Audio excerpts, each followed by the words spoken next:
All right, a couple of preliminaries before we start into the rest of our material. I've had a couple of questions about books. I guess you guys really love books, which is, I think, great.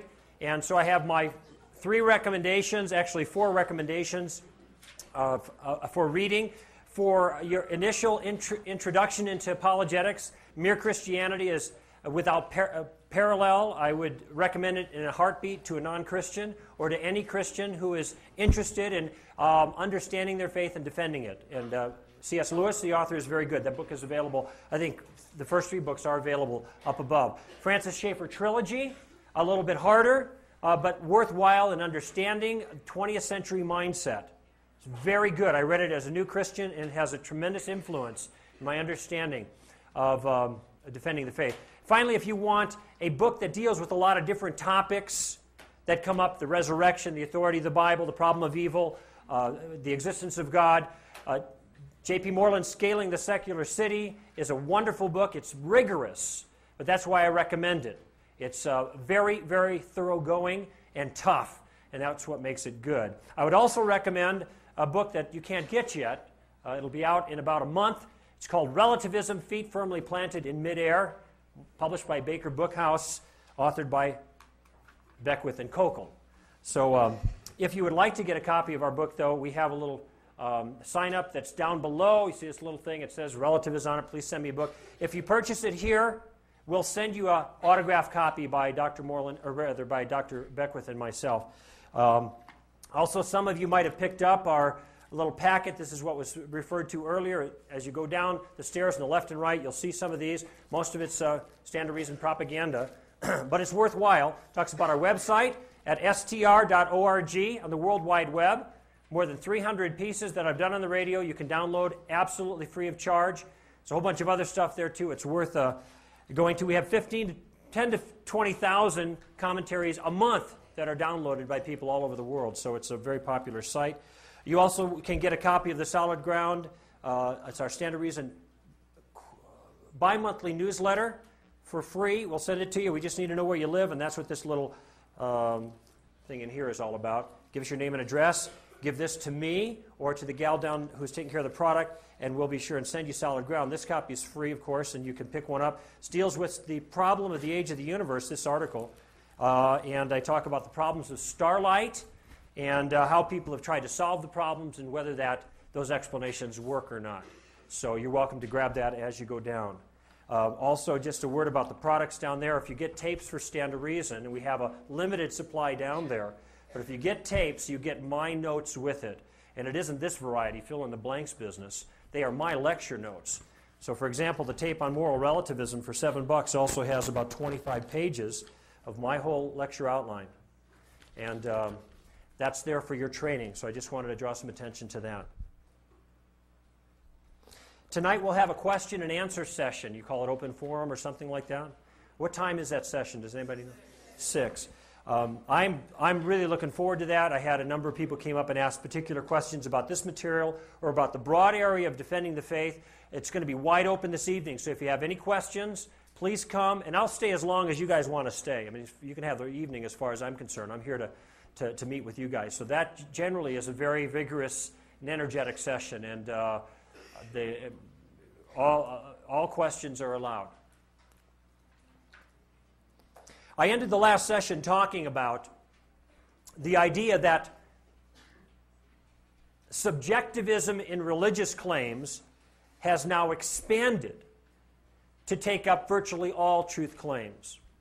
One thing I forgot to mention, and I just want to emphasize it because it may be on the test for those of you who are taking the test, is the subjectivism with regards to religion, the view that religion is really about tastes and preferences, has led to dealing with religion kind of as a placebo.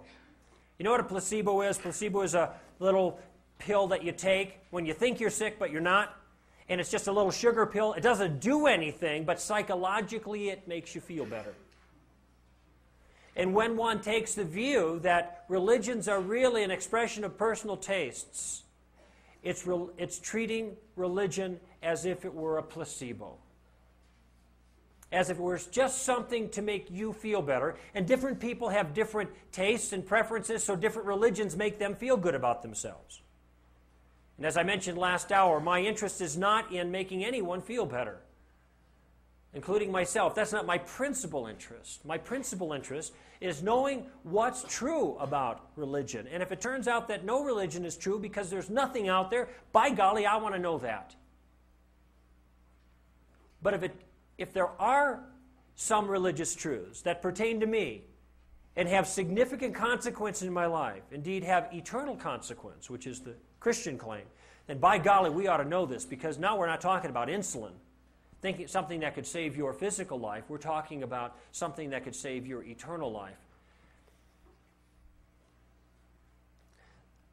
The view that is current now that all truth is like ice cream is called postmodernism.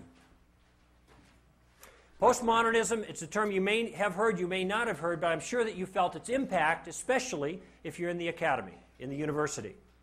It's the view, basically, that all truth is relative. Not just religious truth, not just moral truth, but everything. There are no particular truth claims that are objectively true. That all supposed truth claims are functions of interpretive environments, the language that you speak, the communities that you're in, everything is subjective. Postmodernism holds that there is no predefined objective rationality, that there is no way to adjudicate between issues, that the idea that if a thing is true, that its contradiction must be false, the law of non-contradiction, is just a Western make-me-up. It's what we in the West think of. We use this because it's the way we do business. It's a function of our interpretive community, but it is not a function, say, of Eastern communities, because they live with contradiction. Everything is simply a matter of personal preference, and this has bred a radical skepticism in every single area. And we've lost the confidence that statements of fact can ever be anything more than just opinions, that anything is certain beyond our subjective preferences. Now, I want to make a caveat here. The first caveat is that I'm giving a kind of a simplified explanation of postmodernism. There are much more sophisticated ways to explain this, and philosophers and professors go into a lot of detail about it. My personal feeling is that it's a tempest in a teapot. It all boils down to something very simple, and that what it boils down to is not worthy of much intellectual attention. I mean, I have a lot of disdain for this. It bugs me that I even have to talk about it, because it's so silly, quite frankly. Though I think the ideas are silly, I take the idea seriously because a lot of people do hold it seriously. And I think that the problems with postmodernism are very obvious and very self-evident. And I'll talk about some of those in just a moment. But, so the first caveat is that I'm just giving you a little overview, but I think really it turns out to be adequate. The second caveat, I can't remember what it is. I just forgot it. So maybe in a little while I'll think of it and I'll say it. But what's important about this radical skepticism is, oh, I remember what the second caveat is. The second caveat is I don't think people really believe this. They talk about it, but they can't live this way, nor do they. And when I made a comment earlier about moral claims being objective claims, a young man came up and said, well, what about somebody who says that that claim is really a subjective claim, that moral statements and religious claims should be objective ones? I said, well, the problem with that is he thinks that I'm wrong in making my claim. And I can only be wrong if I'm making an objective claim. So he must be treating my claim as an objective claim and not a subjective claim. Or, maybe to put it a little more simply, he's correcting me, therefore he thinks he's right. Which demonstrates that he doesn't believe that all beliefs are relative, because he would think that his belief then is relative. But he thinks he's right about it. Therefore, at least his belief is not just relative to human experience, but reflects how the world actually is. The Freedom of Our Day lamented a graduate in Harvard at a commencement service is the freedom to devote ourselves to any values we please on the mere condition that we do not believe them to be true. Students feel safer as doubters than as believers, and as perpetual seekers rather than eventual finders. Did you ever notice that, by the way? If you're in conversation with people, and I went to college in the late 60s and the early 70s, which really radically dates me. But we had the kind of conversations there that I'm sure people have nowadays. And when you express the idea that you are a seeker of truth, everybody applauded that. That was really great. You know, oh, you're one of us. We're seeking the truth. But if you ever said you found it, well, that's like bad news. Then you're narrow-minded and arrogant, and now they say, oh, you're bigoted, and they call you all kinds of names when you say that. Well, what this means then is that it's good to seek, but it's terrible to find. And then I ask myself the question, what's the point of seeking?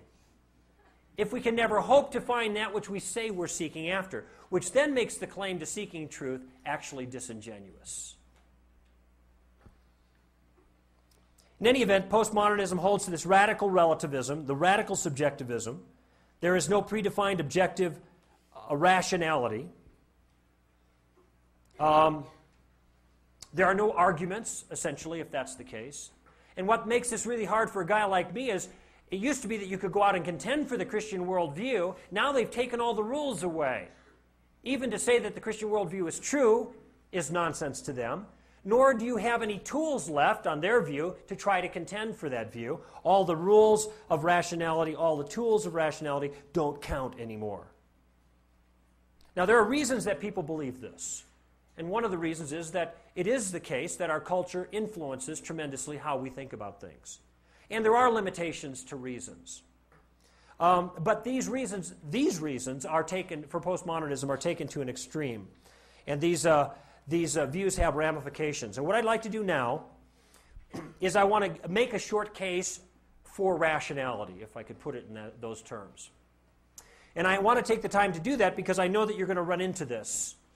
And people are going to cut your feet right out from underneath you by saying to you, these rules don't even count in the discussion, so you can't use them to play the game in contending for truth. I don't believe it is the case that all truth is relative. In fact, I think it's impossible for it to be the case that all truth is relative. And what I want to do is make a case for my notion that there are truth claims, and it's possible, at least in principle, to discover them. But before we do that, we have to define something. We have to define one word. What do you think it is? Truth. What is truth? Famous question of Pontius Pilate to Jesus. What is truth?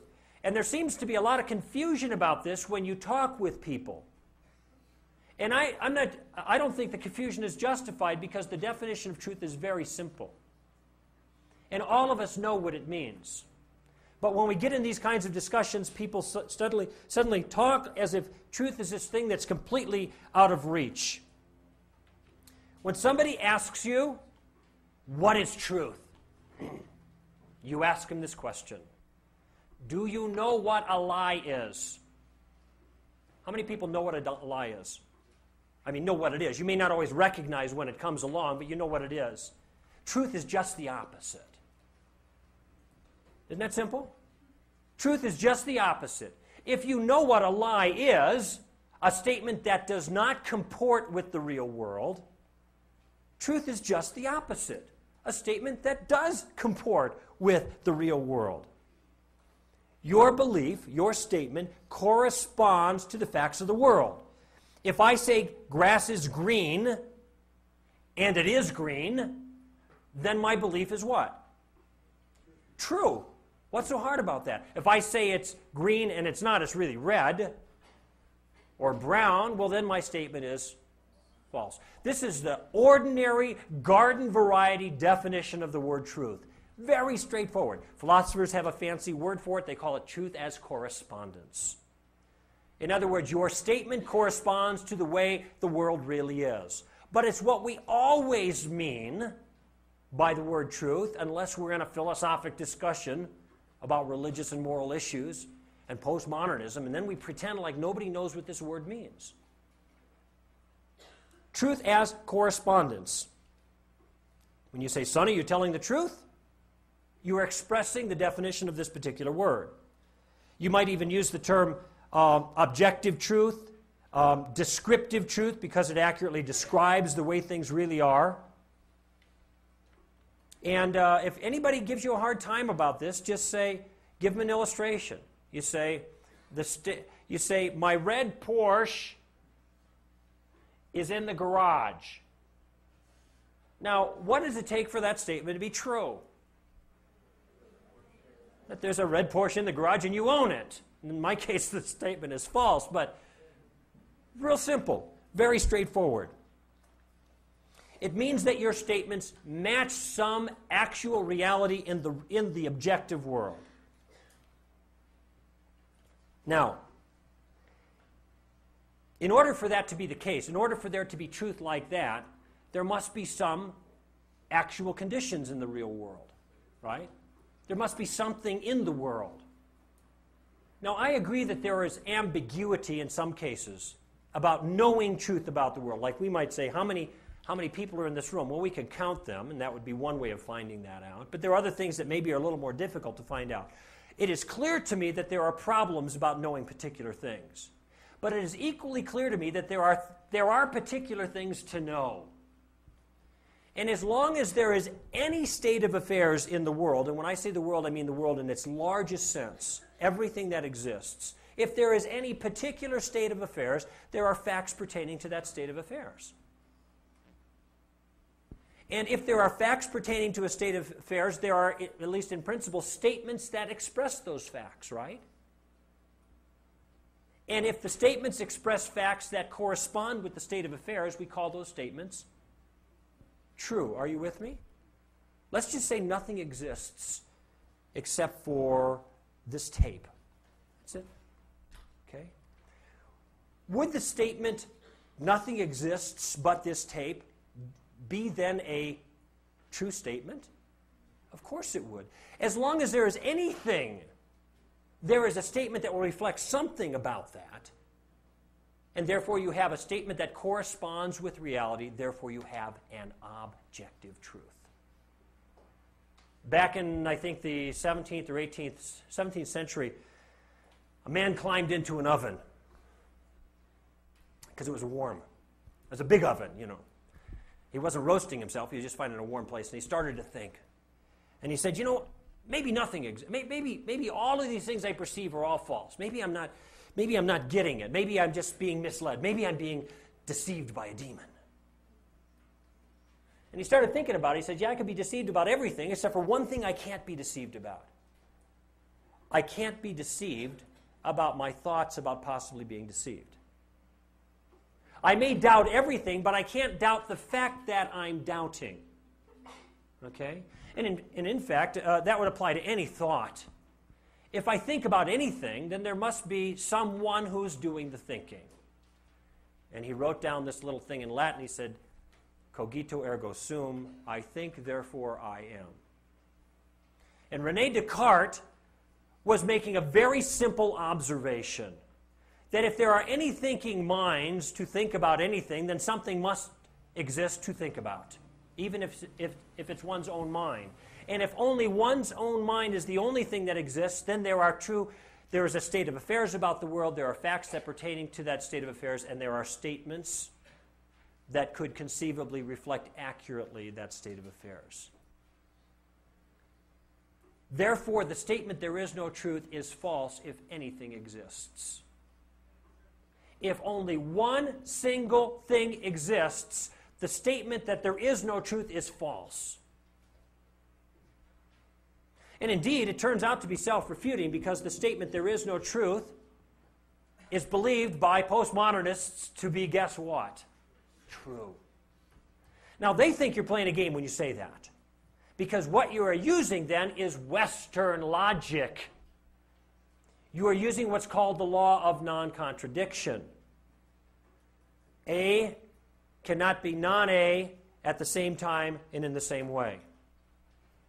If you say a thing is white, it can't be not white. at the same time and in the same, using the words in the same way. Napoleon, you might say, is a big man, and he's not a big man. Well, that sounds like a contradiction. Unless you mean that he is big in history but small in physical stature. There's no contradiction there.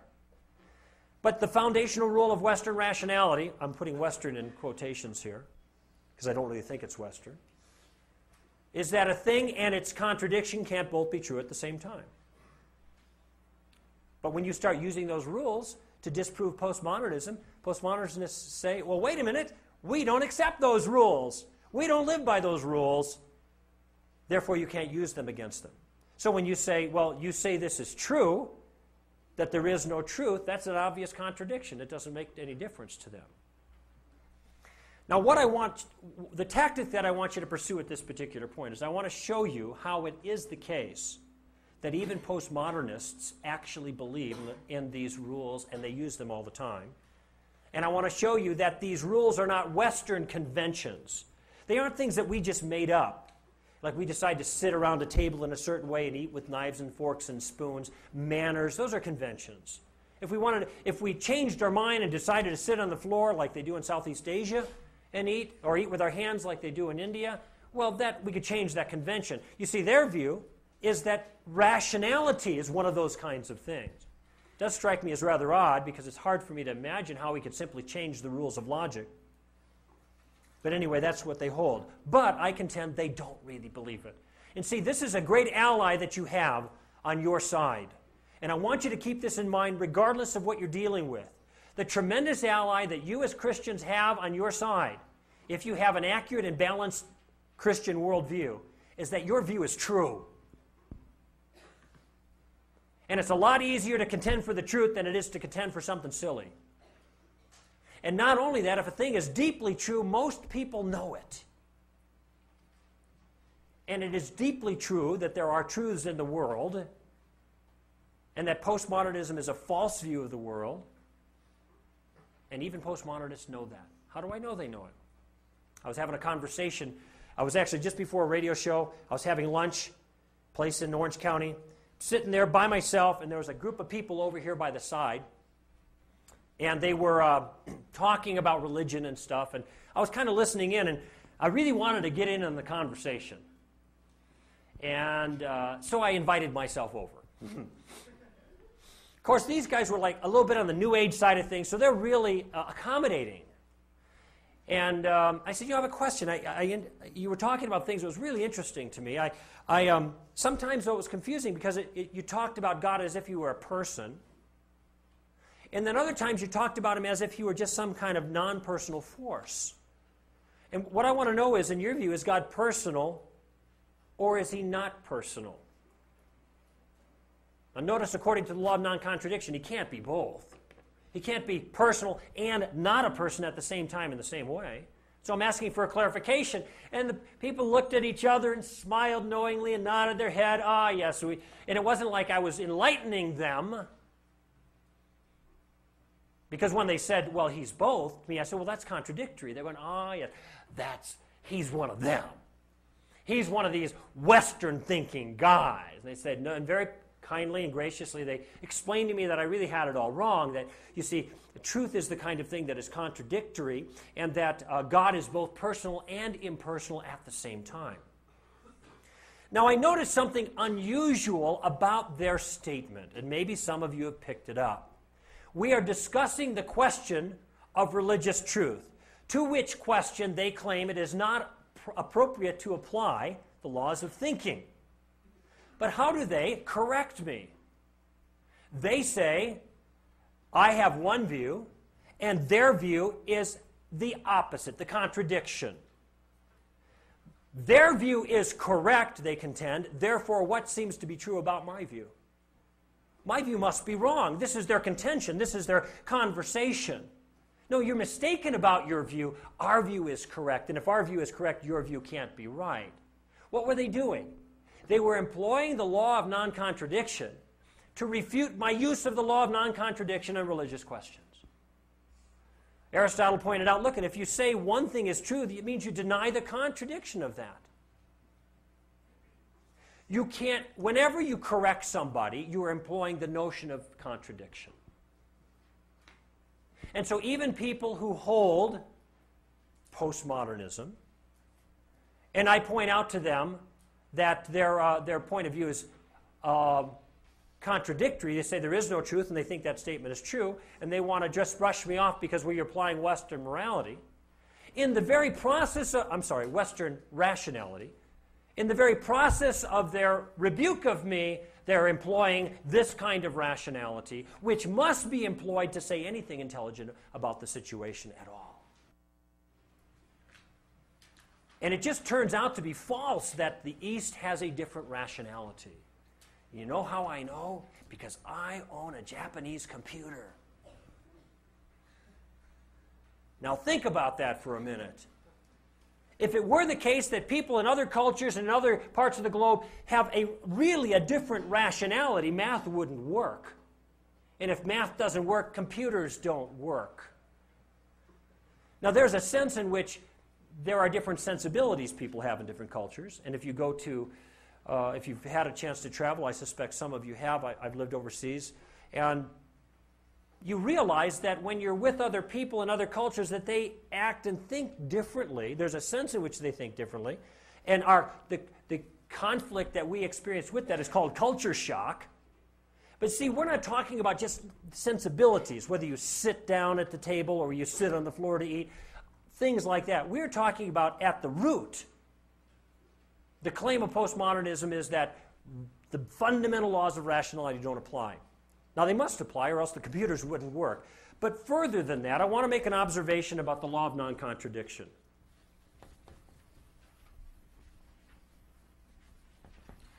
What the law of non-contradiction says is that a thing,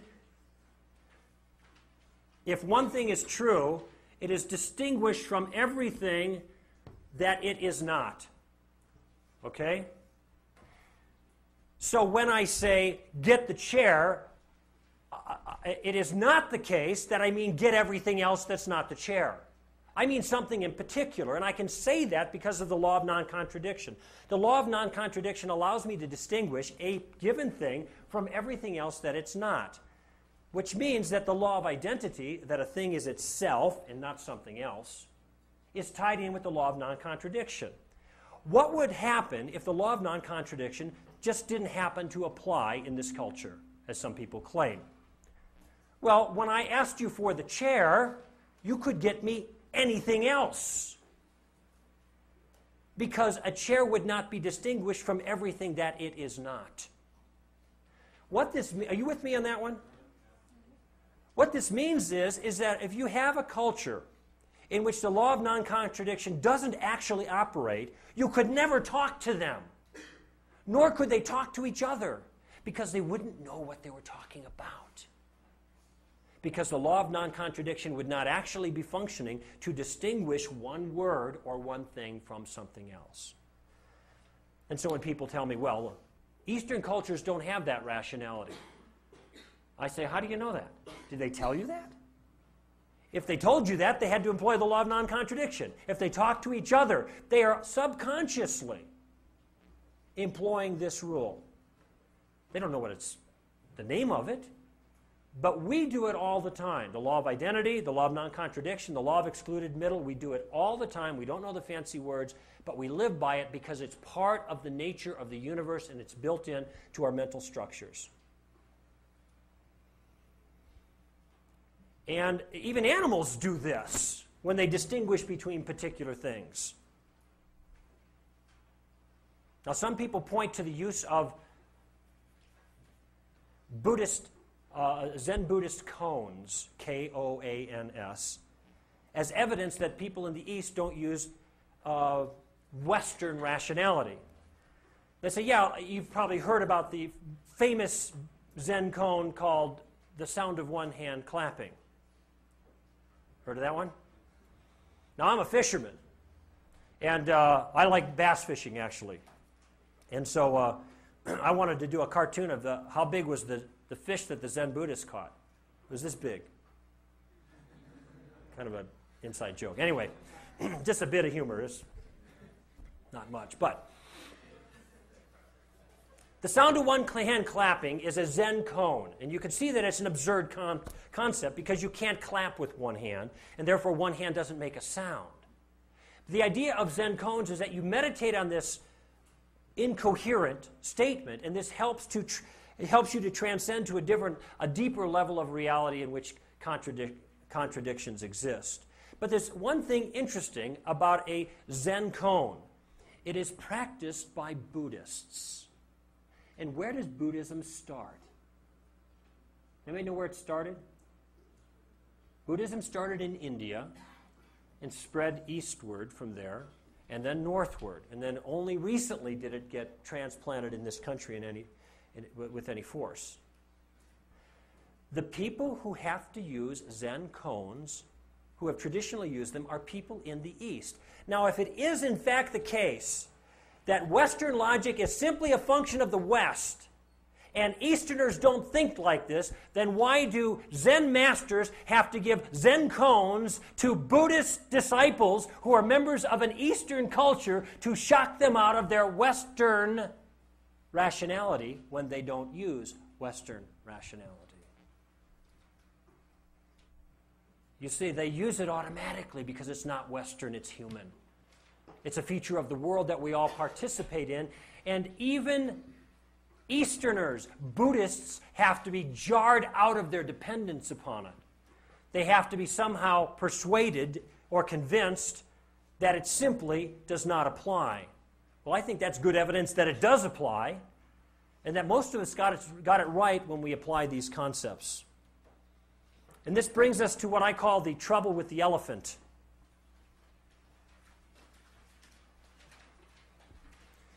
And many of you are aware of this Eastern, what do you call it, a kind of a parable, I guess, of the 7 blind men and the elephant.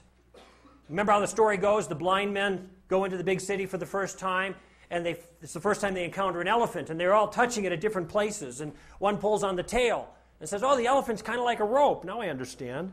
Another one's by his side, and he's touching the broad side of the elephant, and he says the elephant is like a wall. Another one, feeling around the leg, says the elephant really is like a pillar. A fourth one said, no, you're mistaken, and he's touching the tip of the tusk of the elephant. He says an elephant is actually like a spear. And they get in this big argument because each has a different point of view of what the elephant is actually like. The argument was so loud that it wakes up the Raja, who is in the palace, the side of the square. He comes out onto the balcony and he says, shut up! The elephant is a big animal. You each got one part. Put it all together and you've got the whole thing. Now, the parable is used in 2 different ways. It's most frequently used by devotees of Eastern religions who want to make the case that all religions are ultimately true and all religions lead to God. All roads lead to Rome. And they say that every religion has a little piece of it, the Christians, etc., the Jews, Buddhists, and you put them all together and you've got the real McCoy. There's some serious problems with seeing it in that way. Actually, the Hindu claim that all religions are equally true and lead to God is really disingenuous, because what they really mean is all religions lead to Hinduism, because Hinduism teaches that all the distinctions are just an illusion anyway, ultimately speaking. But in any event, the other way of applying it is the postmodern way. And the idea is, from a postmodern perspective, and this is really their point of view, that we are all locked inside of our own interpretive communities. We've been taught how to see reality, and so we can't see beyond that. And so we're all blind in this fashion, and so when we grasp at parts of reality, we get our own interpretation. The rope, the wall, the pillar, the spear. Now, what's interesting about this observation, and this is what I call the trouble with the elephant, is that illustration actually doesn't make their point of view. It refutes their point of view. How is it that the blind men know, subsequent to their discussion, that they each have only a part of the elephant and that their perception is limited to their own experience? How do they know this? Someone told them. Who told them? The Raja on the balcony. Now, how did the Raja know that they were making mistakes? Because he could see it all. Who said that? Get a star. He could see it all. The Raja was in a position of privileged access to the complete truth, and therefore he was in a position to correct people. But a postmodernist claim is that nobody is in the position of privileged access to the truth. Here's the irony. That claim is meant to be a privileged claim. I asked the postmodernist, in this illustration, which person are you? Are you one of the blind men, or are you the Raja? Now, this is an intractable problem for the postmodernist, by the way, because if he says he's a blind man, well, then he's blind. How is it that he knows the truth of all reality if he is indeed blind? Well, the only way he could know is if somebody else told him, and so that's what I'm going to find out. Who told him the real truth of it? Now, if he's in the position of the Raja, my question is going to be different. How is it that you alone see and all the rest of us are blind, and you're the one that's informing us about the true nature of reality? You see, even the postmodernist is making what turns out to be an objective claim about the world. That's why postmodernism can't be true. It defeats itself. And the elephant illustration really does more for my side than anything else, because I'm willing to claim that, yes, there are limitations and there's a sense in which we're all blind to some degree, but it doesn't mean that we are so blind that we can't know anything for sure. But secondly, there is someone in a privileged position of truth, someone who sees all and has taken the time to communicate a significant portion about what he knows to us in the Bible. It turns out that that illustration really does more to express the Christian point of view than it does Eastern religion, and it certainly doesn't support postmodernism. So the biggest problem with postmodernism is that postmodernists think they're right. When people say that's your truth, they're really saying you believe something that's false. They don't mean it's your truth, they mean what you're stating is false in the big picture. They're correcting you. They're saying that's not the way it is, it's this other way. And once they say it's this other way, they can't be postmodernists anymore. Because they're identifying the way they think reality actually is. It's interesting, I had a conversation with actually I'm looking at my time. I don't have time to tell you that story. Let me just close this session with this thought. If postmodernism is true, in other words, if all views about everything turn out to be relative to the subject, then if there is no truth, guess what you don't have? Remember I asked you the definition? I zeroed in on the definition of truth, asking you if you knew what something else was. What was that? A lie. Guess what? If there is no truth, there are no lies. There can't be. The notion of a lie turns out to be incoherent. There can't be counterfactual circumstances because there's no factual circumstances. Everything is counterfactual in that regard. There's no difference between fantasy and reality. It's impossible to live in denial, because living in denial means that you are not facing up to what's actually true about a circumstance. There are no falsehoods. There is no deceit. No one can ever tell a lie.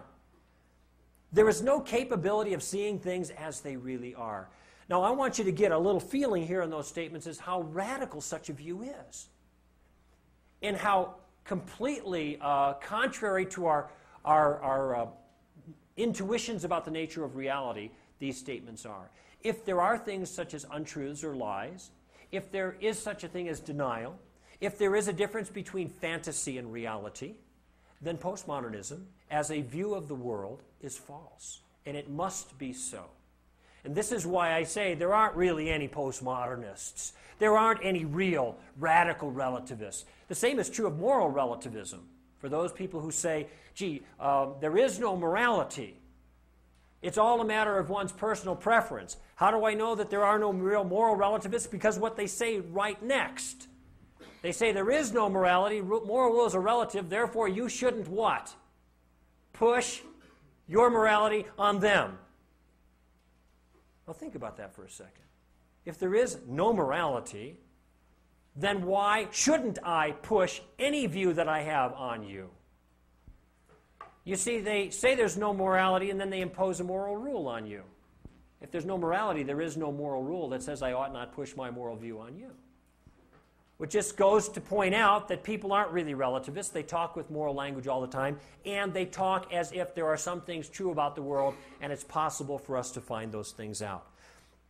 Now, if that's true, and there are some things that are true about the world, and there's some, at least in principle, some possible ways for us to find those things out, then it might be helpful to give ourselves a little bit to the process itself and find out what the rules are and what the tools are, so that we can begin discovering what the truth is and, in a meaningful way, attempting at least to separate truth from error. And in our next session, we're going to talk about what an argument is, how to build an argument, and how arguments go wrong.